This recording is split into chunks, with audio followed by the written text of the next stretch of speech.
आसमान ने हमेशा हमारी कल्पनाओं को जगाया है, लेकिन क्या होगा अगर मैंने आपको बताया कि मृत्यु के बाद स्वर्ग सिर्फ एक विश्राम स्थल नहीं है, कि बाइबल में 3 स्वर्ग का उल्लेख किया गया है, जिनमें से प्रत्येक का एक अनूठा उद्देश्य है, जो सीधे हमारे जीवन के लिए परमेश्वर की योजना से जुड़ा हुआ है। यह गहरा सच शायद ही कभी सिखाया जाता है। इन 3 स्वर्गों में ऐसा क्या छिपा है जो आध्यात्मिक दुनिया और हमारे अस्तित्व के बारे में हमारी समझ को बदल सकता है। कल्पना कीजिए कि आपके हाथ में एक नक्शा है, लेकिन इसे पढ़ने का तरीका जानने के बिना आप कभी भी अपने गंतव्य तक नहीं पहुंचेंगे। 3 स्वर्गों के बारे में भी यही सच है। उन्हें समझे बिना हम अपनी आध्यात्मिक यात्रा के आवश्यक पहलुओं की अनदेखी कर सकते हैं। पहला स्वर्ग, जिसे हम हर दिन देखते हैं, केवल शुरुआत है। इसके अलावा ऐसे आयाम हैं जो आध्यात्मिक लड़ाइयों और परमेश्वर के अनंत उद्देश्य को प्रकट करते हैं।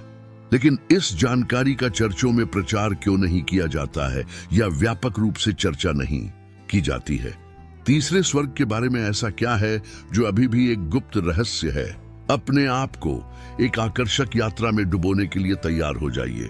बाइबल में वर्णित 3 स्वर्गों के रहस्यों को उजागर करें और पता लगाएं कि वे आपके आध्यात्मिक जीवन को सीधे कैसे प्रभावित करते हैं।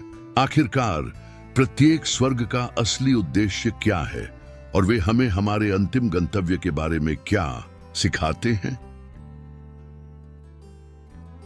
पहला स्वर्ग, सृष्टि जो परमेश्वर की महिमा को दर्शाती है। हम हर दिन आकाश को देखते हैं, लेकिन हम में से कितने लोगों ने वास्तव में इसकी गहराई और उद्देश्य पर विचार किया है? पहला स्वर्ग जो हमारी आंखों के लिए इतना सुलभ है, बादलों, सितारों और सूरज की किरणों के परिदृश्य से कहीं अधिक है।